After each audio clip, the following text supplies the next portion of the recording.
ओम उमा महेश्वराय नमः। आप सभी का हमारे YouTube चैनल पर हार्दिक स्वागत है। आज सुने हरतालिका तीज व्रत की पौराणिक कथा। अखंड और सुखद दाम्पत्य की कामना का व्रत हरतालिका तीज भाद्रपद के शुक्ल पक्ष की तृतीया को मनाया जाता है। इस तीज पर स्त्रियां व्रत रखकर भगवान गणेश एवं शिव पार्वती का पूजन अर्चन कर अपने सुखद दाम्पत्य जीवन एवं परिवार की खुशियों के लिए मंगल कामना करती हैं। इस व्रत को निर्जला रहकर किया जाता है और रात में भगवान शिव और माता पार्वती के नृत्य गीत भजन आदि किया जाता है। मान्यता है कि इस व्रत को रखने से अखंड सौभाग्य की प्राप्ति होती है। इस दिन सुहागिन महिलाएं निर्जला और निराहार व्रत रखकर पति की लंबी आयु के लिए व्रत रखती हैं। हरतालिका तीज व्रत को सुहागिनों के अलावा कुंवारी कन्याएं भी व्रत रखती हैं। मान्यता है कि इस व्रत के पूर्ण प्रभाव से कुंवारी कन्याओं को मनचाहा वर मिलता है। रिश्तों के लगाव का ये पारंपरिक पर्व जीवन को नए उमंग, उल्लास और प्रेम के रंग में रंग देता है। पति पत्नी के अटूट बंधन के इस पर्व पर महिलाएं शुद्ध मिट्टी से शिव पार्वती और श्री गणेश का प्रतिमाएं बनाकर उनकी पूजा करती हैं। पूजन में रोली, चावल, पुष्प, बेलपत्र, नारियल, दुर्वा, मिठाई आदि से भगवान का भक्ति भाव से पूजन करें। तीनों देवताओं को वस्त्र अर्पित करने के बाद हरतालिका तीज व्रत की कथा सुने या पढ़ें। आरती करने के बाद प्रार्थना करें कि हमारा जीवन भी शिव गौरी की तरह आपसी प्रेम से सदैव बंधा रहे। अब आइए सुने हरतालिका तीज व्रत की पौराणिक कथा। शिव जी ने माँ पार्वती को उनके पूर्व जन्म का स्मरण कराने के लिए तीज की कथा सुनाई थी। शिव जी कहते हैं, हे पार्वती, तुमने हिमालय पर मुझे वर के रूप में पाने के लिए घोर तप किया था। अन्न जल त्याग कर पत्ते खाए, सर्दी गर्मी बरसात में कष्ट सहे। तुम्हारे पिता दुखी थे। नारद जी तुम्हारे घर पधारे और कहा, मैं विष्णु जी के भेजने पर आया हूँ। वह आपकी कन्या से प्रसन्न होकर विवाह करना चाहते हैं। अपनी राय बताएं। पर्वतराज प्रसन्नता से तुम्हारा विवाह विष्णु जी से करने को तैयार हो गए। नारद जी ने विष्णु जी को ये शुभ समाचार सुना दिया, पर जब तुम्हें पता चली तो बड़ा दुख हुआ। तुम मुझे मन से अपना पति मान चुकी थी। तुमने अपने मन की बात अपनी सहेली को बताई। सहेली ने तुम्हें एक ऐसे घने वन में छुपा दिया जहाँ तुम्हारे पिता नहीं पहुँच सकते थे। वहाँ तुम तप करने लगी। तुम्हारे लुप्त होने से पिता चिंतित होकर सोचने लगे, यदि इस बीच विष्णु जी बारात लेकर आ गए तो क्या होगा।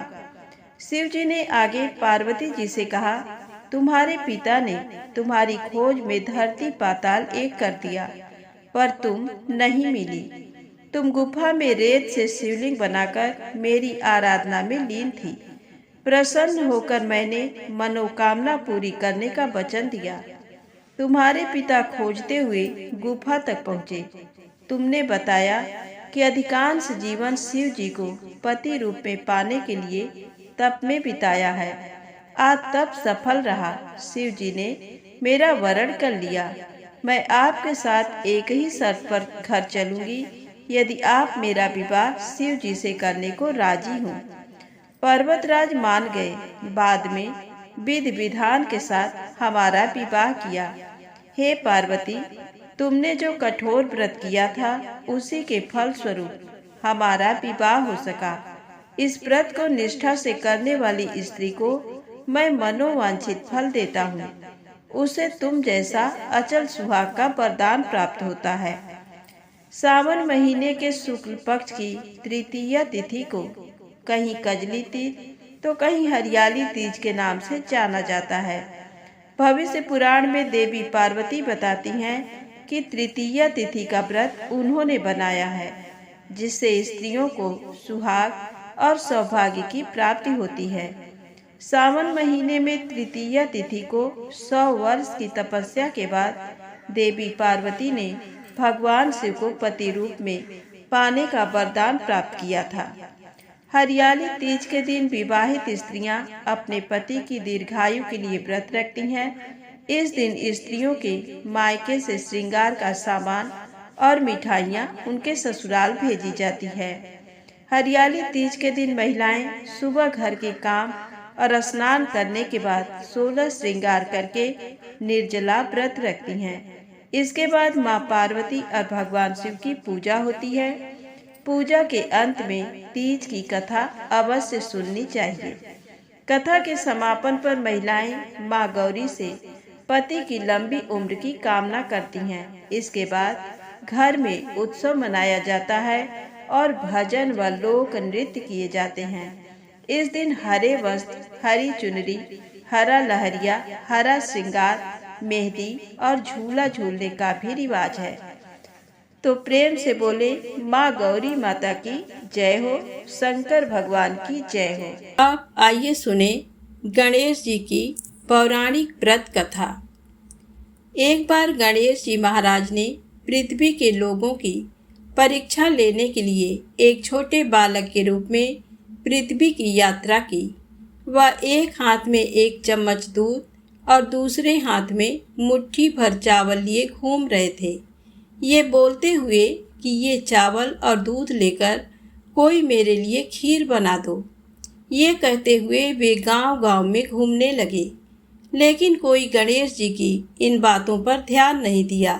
सभी हंसते हुए बोलने लगे, मूर्ख लड़का, क्या एक चम्मच दूध और एक मुट्ठी चावल से खीर बनाया जा सकता है?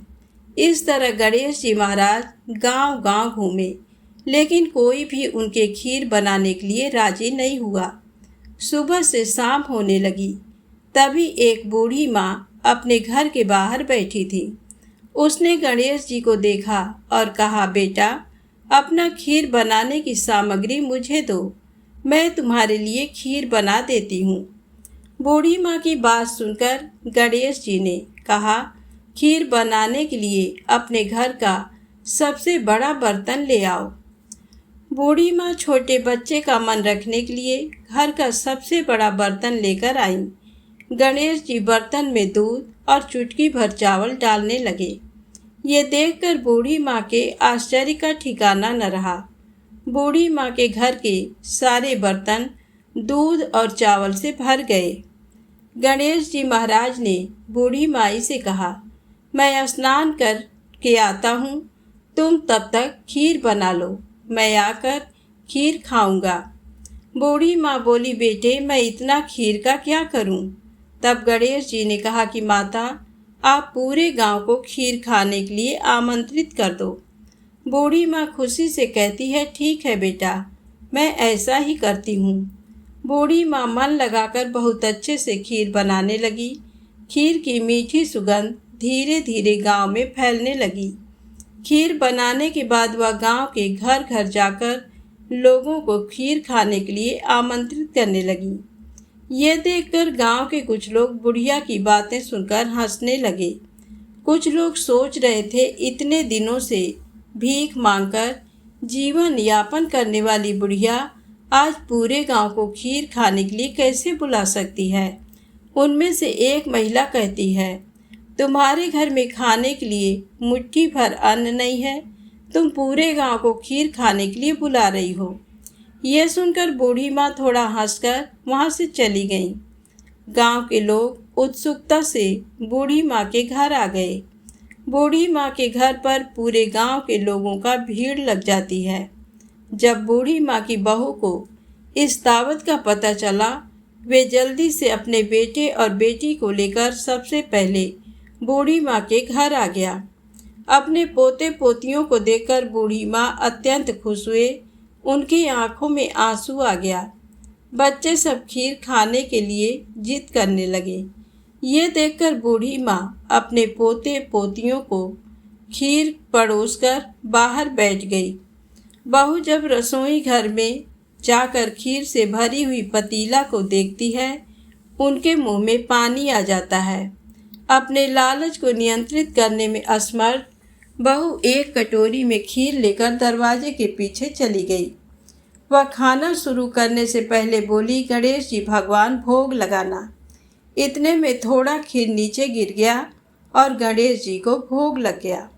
गणेश जी प्रसन्न हो गए। बूढ़ी माँ छोटे बच्चे को आता देखकर कहने लगी, बेटा खीर तैयार है, आकर भोग लगा ले। गणेश जी ने कहा, तेरी बहू जब मेरा नाम लेकर भोग लगाया तभी मेरा पेट भर गया था, मैं तो तृप्त हो गया हूँ। अब तुम खाओ, अपने परिवार और पूरे गांव को खाना खिलाओ। बुढ़िया कहती है, बेटा खीर बहुत ज़्यादा है, सबका पेट भरने के बाद भी बहुत खीर बच जाएगा, फिर मैं उस बचे हुए खीर का क्या करूँगी। तब माँ, बचा हुआ खीर तुम अपने घर के चारों कोनों में रख देना, गणेश जी ने कहा। ये कहकर गणेश जी महाराज अंतर ध्यान हो गए। जब सारा गांव भर पेट खीर खा चुका होता है तब भी बहुत सी खीर बची रहती है। बूढ़ी माँ बचे हुए खीर को पतीला में रखकर अपने घर के चारों कोने में रख देती है। जब बूढ़ी माँ सुबह उठकर खीर के पतीला को देखती है तो पाती है कि पतीला में दूध की जगह सोना, जवाहरात और मोती भरी हुई है। बूढ़ी माँ ये देखकर कहती है, एक समय मेरे बेटे ने मुझे घर से निकाल दिया था। मैं भीख मांगकर गुजारा करती थी, लेकिन अब मैं बहुत खुश हूँ। मेरी सारी गरीबी दूर हो गई। अब मुझे कोई दुख नहीं है, मैं चैन से जी सकती हूँ। हे गणेश जी महाराज, जैसा आपने मुझे दिया है वैसा ही सबको देना। तो प्रेम से बोले, गणेश जी महाराज की जय हो। यदि वीडियो पसंद आई हो तो प्लीज़ लाइक अवश्य करें, चैनल को सब्सक्राइब करें। जय माता दी, जय भोलेनाथ।